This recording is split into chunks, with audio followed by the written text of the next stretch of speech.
मूल मंत्र, शरणागति मंत्र और निकुंज मंत्र में क्या अंतर है? इसके फल में क्या भिन्नता है? इसमें से किस मंत्र को अपवित्र अवस्था में नहीं जप करना चाहिए? मूल मंत्र, शरणागति मंत्र, निकुंज मंत्र। मूल मंत्र का अर्थ है सनातन धर्म में जितने भी संप्रदाय हैं, सब संप्रदायों का जो मूल है मंत्र, वो है दो हमारे हिंदू धर्म के। एक है ओम नमो भगवते वासुदेवाय, ये हमारे सनातन धर्म का साकार उपासना का पौराणिक मूल है। और गीता जी में जो मूल मंत्र है वो है ओम तत्सत, और इसके साथ हरि नाम पहले लगा करके तब उच्चारण करते हैं, ऐसी हमारी संप्रदायों में है। तो ये हो गया हरि ओम तत्सत। इसमें निराकार साकार दोनों की उपासना सम्मिलित है, क्योंकि हमारे सनातन धर्म में निराकार साकार दोनों उपासना होती है। तो इसमें निराकार साकार दोनों का साझा ये मूल मंत्र है हरि ओम तत्सत। और ओम नमो भगवते वासुदेवाय ये वैष्णव मंत्र है सनातन धर्म का। ये आपने मूल मंत्र के बारे में पूछा। अब शरणागति मंत्र और निकुंज मंत्र ये है परंपराओं के। जैसे निम्बार्क संप्रदाय में जब दीक्षा दे दी जाती है गोपाल मंत्र राज की, इसको पराविद्या भी कहते हैं, और इसी का नाम मूल निकुंज मंत्र है। और क्योंकि ये कलीम प्रेम का बीज मंत्र है, निकुंज का बीज मंत्र है, कलीम कलीम सहित जो मंत्र है वो निकुंज का है, गोपाल मंत्र आज पराविद्या।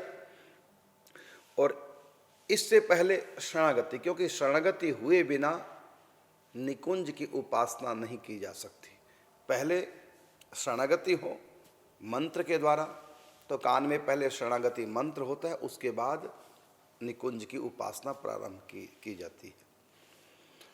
अब आपने कहा कि इन मंत्रों से अपवित्र अवस्था में जपना नहीं चाहिए। अपवित्र अवस्था में तो कोई भी मंत्र नहीं जपना चाहिए। सनातन धर्म के जितने भी मंत्र हैं, लाखों करोड़ों मंत्र हैं, कोई भी मंत्र अपवित्र अवस्था में जपना नहीं चाहिए।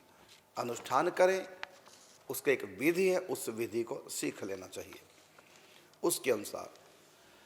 हाँ, जो नित्य नेम है आपका, 2 माला करते हैं आप, 3 माला करते हैं, 1 माला करते हैं, नित्य नेम में जो गुरु मंत्र है उसको आप पवित्र अवस्था में तब कर सकते हैं जब विशेष परिस्थिति हो, बीमार व्यक्ति है, तो ऐसी स्थिति में वो कम, ज़्यादा नहीं, अनुष्ठान में तो बिल्कुल नहीं करना चाहिए। नित्य नेम की 2 माला जो आप करते हैं वो जीव बंद करके मानसिक आप नियम पूरा कर लें। और जो मूल मंत्र है जैसे ओम नमो भगवते वासुदेवाय और हरि ओम तत्सत, ये प्रत्येक संप्रदाय जितने भी हमारे वैष्णव संप्रदाय, सब में पूजा पद्धति में और अनुष्ठान में इन सब मंत्रों की भी आवश्यकता होती है। इन मंत्रों का भी उच्चारण करते हैं।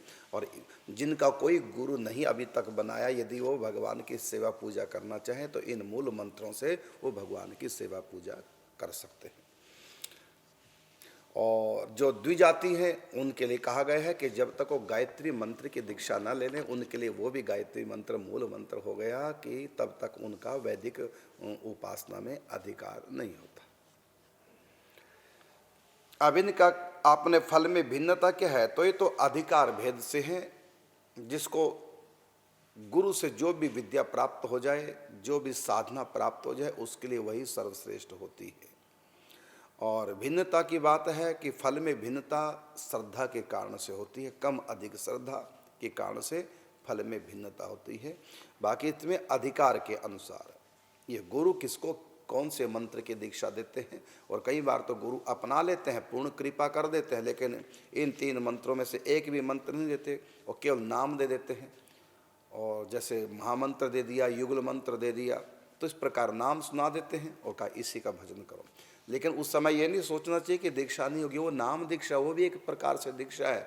गुरु ने कृपा कर दी है, आपको नाम दी है, उस नाम का जाप करें और उसी नाम से आपका कल्याण होगा। यदि आपको मूल मंत्र, शरणागति मंत्र या निकुंज मंत्र की दीक्षा नहीं भी मिली, तब भी आप निगुरे नहीं हैं, क्योंकि आपको नाम की दीक्षा मिलेगी, नीम आपको मिल गया गुरु से। गुरु ने ये मंत्र न देकर के आपको सीधा सीधा नाम दे दिया, तब भी आप निगुरे नहीं हैं, गुरु वाले बन चुके हैं, क्योंकि आपके पास नाम भगवान का गुरु प्रदत्त मिल चुका है।